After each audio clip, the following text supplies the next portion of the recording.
everyone, it's Monday and you're watching Within the Frame. I'm Kim Bo-kyung. A summit of the leaders of Seoul, Washington and Tokyo took place at Camp David last weekend. After the very first standalone meeting at the American presidential retreat, the leaders adopted 3 policy documents, namely the Camp David Spirit, Camp David Principles, and Commitment to Consult. The summit is said to have elevated their partnership to a whole new level as the 3 countries agree to cooperate not just in security, but in economic and other critical areas, as well as emerging technology. What are the specifics of the agreements the leaders made, and did this summit indeed open up a new chapter in trilateral cooperation? For an in-depth analysis, we have invited Professor Kim Jae-chun from the Sogang Graduate School of International Studies. Professor Kim, welcome to the show. Welcome. And we also have Professor Mason Ritchie of Hankuk University of Foreign Studies. Good to see you, Professor Ritchie. Great, thanks for having me. All right, thank you for being with us. Now, first question to our Professor Ritchie. The Camp David Summit was the very first standalone summit between the 3 countries. Now, overall, what significance did this meeting have? So this summit is a pretty big deal. In fact, more than I would have expected even a few months ago. Under some definitions, I think that we can refer to this U.S.-South Korea-Japan relationship as being upgraded not only to a trilateral strategic partnership, but even to a sort of weak form of an alliance. Academics have definitions for this type of thing in terms of the types of commitments that alliance partners make to each other. And under certain definitions, this is a relatively weak form of an alliance. And I didn't think that we would be here at this juncture 18 months ago. So I think it's a big deal. However, it is not, as the U.S. has been at pains to say, and as I think also Yoon and Kishida would say, this is certainly not a mini Asian nation. So it doesn't go that far. All that said, sustainability is uncertain of this. Institutionalization of this trilateral is going to be, I think, the real key going forward. And we're seeing an attempt at that through the promise of high-level meetings, annual summits between the 3 leaders, joint military exercises, and then all the areas of cooperation that you already talked about in terms of emerging technologies and AI and space and biotech and all those things. The downside, I think, or what we haven't seen yet, or what I would like to see more of, is in South Korea, President Yoon selling this trilateral more forcefully to get as much of the population behind it as he can. I think they're relatively lukewarm on it, and also trying to bring the opposition a little closer to where he is in this. And I would like to see the same thing from Kishida, who hasn't made this particularly easy on Yoon. Yoon actually deserves quite a bit of, I think, credit for political courage in that regard. And then lastly, of course, we have the United States. Depending on what the United States a presidential election produces in 2024, we could again see a shift away from this type of trilateral focus that we've seen so intensely under the Biden administration. Right, I see. So it was indeed a big deal, but we'll have to wait and see how this continues. Now, Professor Kim, the vision of the cooperation has been laid out through the Camp David Principles, and it underlined trilateral ties for a free and open Indo-Pacific region. And for this, all 3 agreed to establish the Trilateral Indo-Pacific Dialogue to coordinate policies regarding ASEAN countries and Pacific Island nations. Why is this important? In December last year, South Korea drafted its own version of Indo-Pacific strategy. So now all 3 countries have their own Indo-Pacific strategies. Why did they draft Indo-Pacific strategies in the first place? Because they all understand that Indo-Pacific as a region is the most important region in the world. That's where the action is taking place. It's where 2/3 of world's GDP is being generated. It's where 2/3 of the middle class is residing right now. And if you want to succeed in your Indo-Pacific strategies, it's very important to win the hearts and minds of the ASEAN countries and Pacific Island nations. They are very important countries in the region. If that is the case, how do you win the hearts and minds of these countries? Are they interested in great power rivalries in the region? Are they interested in hard security issues? No, not really. ASEAN and Pacific Island countries are mostly interested in developmental issues, building infrastructure, physical infrastructure, and digital governance, and so on and so forth. So far, South Korea, the US, and Japan, they had their own ODA policies to Southeast Asia and Pacific Island countries. But if they can somehow coordinate their policies to these countries, it'll be much more effective. I think that's why they are establishing Trilateral Indo-Pacific Dialogue and also Dialogue for Development. All right, I see. Now, Professor Ritchie, another important aspect for, peace in the Indo-Pacific region is, of course, this peace and stability in the Taiwan Straits. And thus, the three countries reaffirmed their opposition to any attempt to alter the status quo in the region. What does this hint at? Well, I think that this, in the first place, hints at the fact that all three of these countries are worried about China being a disruptive presence in the Taiwan Strait. We know how important that is for global trade. We know how important stability is there for the continuation of what we sometimes in academic literature call the Asian peace, which is to say the fact that we've gone 4+ decades now without a major war in East Asia. So I think that's the first thing that hints at. The second thing I think that it hints at is a consequence of the first point, which is that we now, in some form, I think, see that South Korea, Japan, and the United States are willing, as of now, to support Taiwan in some form against Chinese aggression. Now, how far that support goes is an open question, as is the red line, let's say, that would trigger it. But there is, I think, no need to announce what that red line would be and what that form of support would be in order to get the deterrent effect from mentioning this in such a clear form in this trilateral context. And so I think that the further that we see this trilateral cooperation go, and the more frequently we see Taiwan and the Taiwan Strait mentioned as an area of focus for trilateral cooperation, especially within the context of this commitment to consult each other, in which Japan would particularly be implicated if something were to happen in the Taiwan Strait because of how close some of its islands are to Taiwan. The more that we're going to see a strengthening of the deterrent effect vis-a-vis China, and how willing it is to take risks to put pressure on Taiwan, including some incredibly coercive actions to attempt to try to force Taiwan into unifying with China. Right. Well, we have been talking about the Camp David principles, but now let's talk about the specifics of the agreement. So the three countries' leaders, national security advisors, and ministers have decided to hold annual meetings at least once a year and to institutionalize these meetings to ensure continuity. Now, why does this matter, Professor Kim?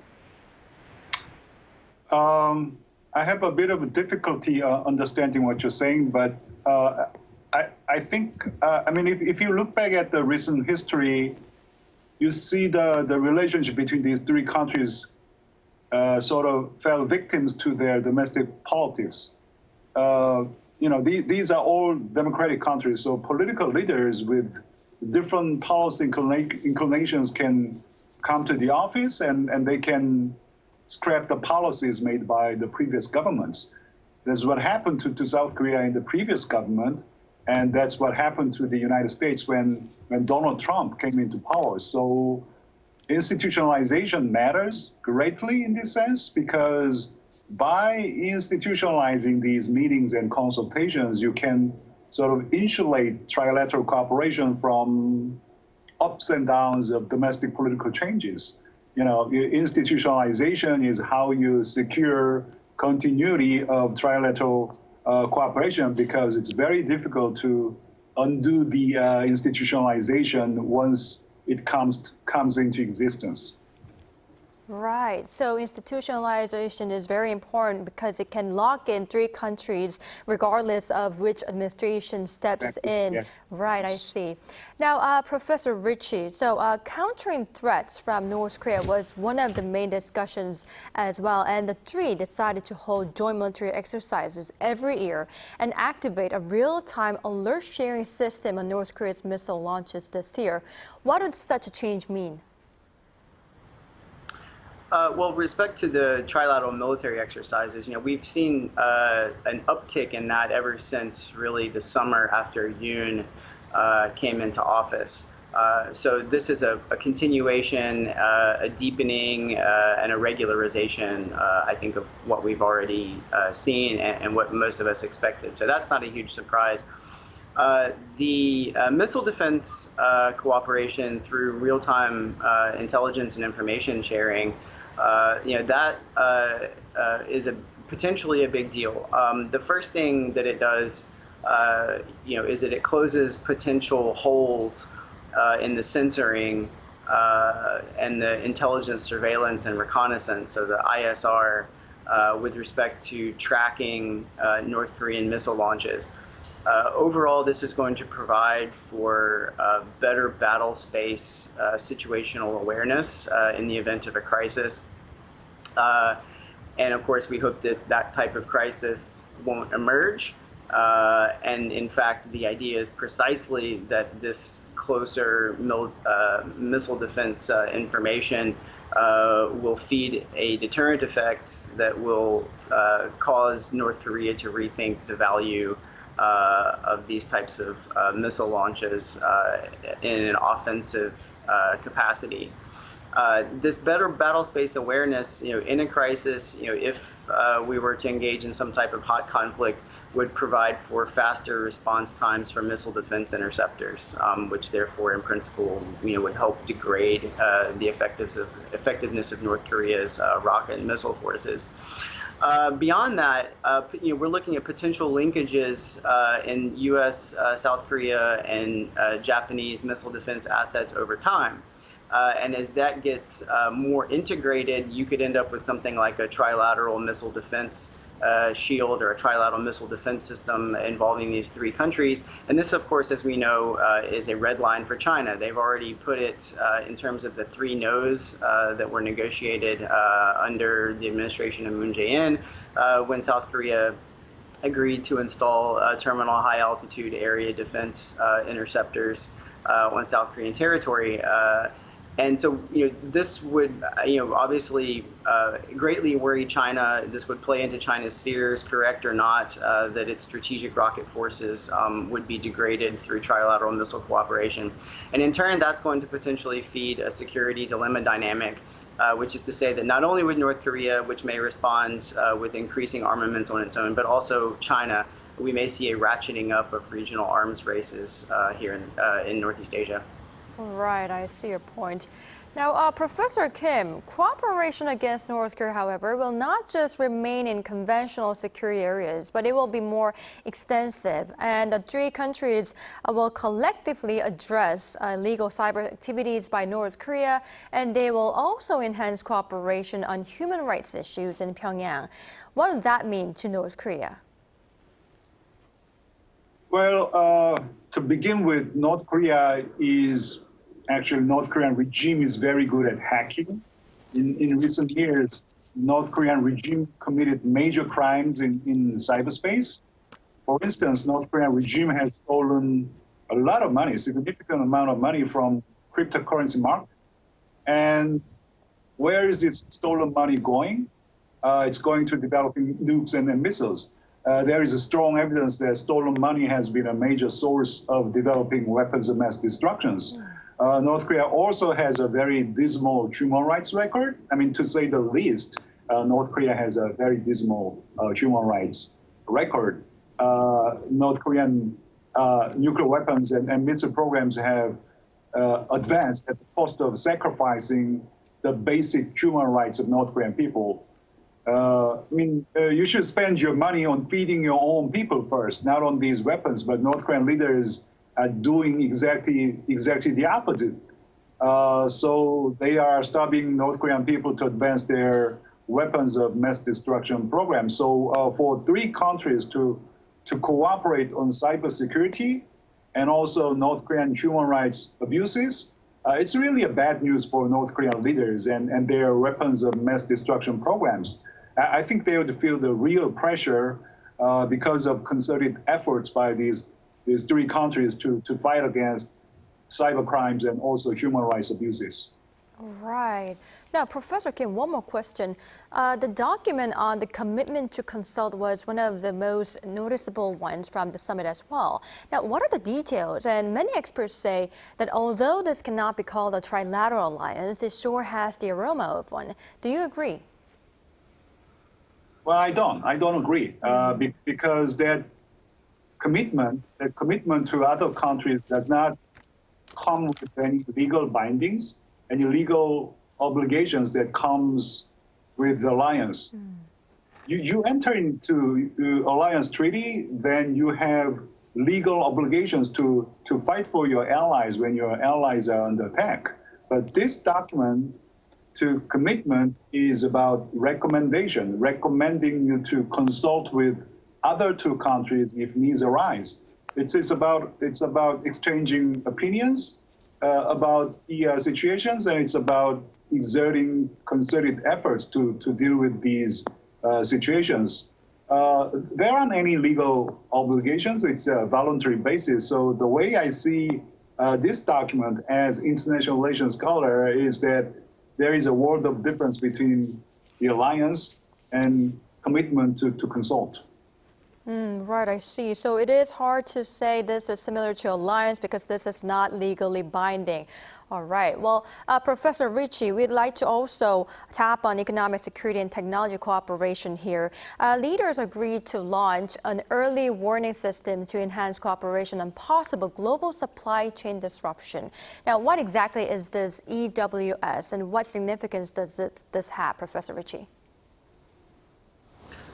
Yeah, so I mean, this is, to some degree, kind of what it seems like at first glance. The three countries will coordinate and cooperate with each other to monitor the sources of thousands of inputs that are supplied for critical,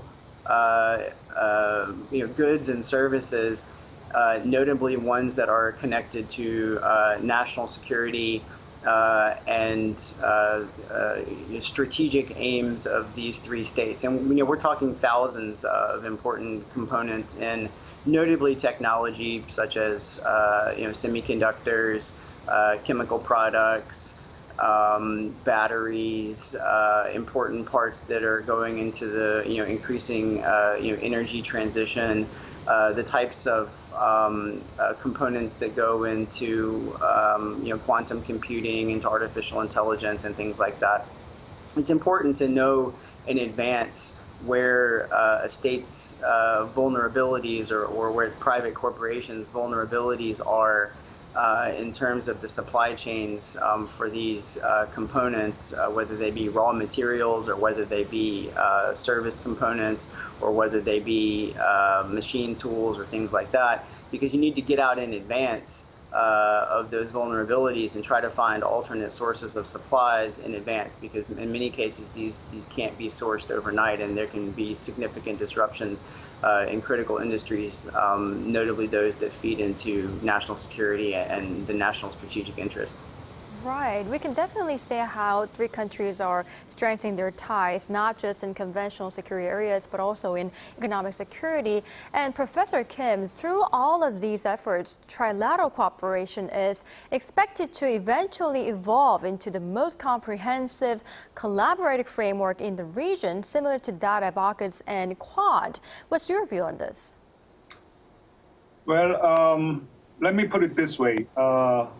This trilateral cooperation has the potential to evolve into a very comprehensive and very strong collaboration framework that will deal with a host of issues, really, host of issues from traditional security issues to non-traditional security issues economic issues and developmental issues and really what have you. It has the potential because three countries, their GDP amount to about 33% of the world, and they are all members of 30-50 Club, meaning per capita gross national income of these three countries individually exceeds $30,000, and the population is more than 50 million people, and they are all leading countries. I mean, in terms of leading edge technology. In case of Quad, India is the weakest link, and AUKUS, I don't know, except that nuclear submarine deal, I'm not sure what else is taking place within AUKUS. So compared to AUKUS and also Quad, at least in terms of potential, I think this trilateral has greater potential, in my personal opinion. Right, I see. It has the potential to be like that. Now, Professor Ritchie, we are running out of time, but I'd like to ask you this last question. Now, though the summit was not all about China, many point to China's ascendance as the reason for the U.S. seeking to deepen trilateral ties. And Japan is reportedly going to arrange a summit with Xi Jinping before the end of this year. Now, what do you believe should be South Korea's diplomatic strategy for China? I'm sorry, could you repeat that? I had a hard time hearing you. Right. So what should be, in your opinion, South Korea's diplomatic strategy for China? Okay, I had a hard time, but I think your question involved what South Korea's foreign policy, should be regarding going forward China. vis-a-vis China. I think at the end of the day, South Korea needs to remain focused on its, core alliance for security purposes, of course, also economic purposes with the United States. And of course, as a part of that, the increasingly positive relationship with Japan is also important. I think that's absolutely a critical pillar that should continue to be focused on. Obviously, South Korea cannot and should not decouple from China. China is an important country. It's a regional neighbor. It's not going anywhere. And it does have a lot to offer economically. But of course, South Korea, like many countries, needs to protect itself to the best of its ability through its foreign relations, its economic relations, its military relations from potential coercion from China. And I would really encourage South Korea to continue to build out its relationship with the European Union, not only in economic areas and cultural areas, but also in the security sector. And of course, the relationship with ASEAN and the Indo-Pacific is important and needs to be, continually followed up on. And then beyond that, there's obviously all of the important, economic and development relations that the South Korea should have with Africa, the Middle East, and South America. So, obviously it's not for me to tell the Yoon team and the Foreign Ministry and Foreign Minister Park Jin what they should be doing, but at least in my estimation, those should be some of the priorities. All right, I see your point. Well, unfortunately, this is all the time we have for today's edition, but thank you, Professor Ritchie and Professor Kim, for your time and insights. We really appreciate it. Thank you for having me. Thank you. Thanks for having me. Thank you. All right, that's all for Within the Frame tonight. We'll be back tomorrow with more in-depth stories. Thank you for watching, and goodbye.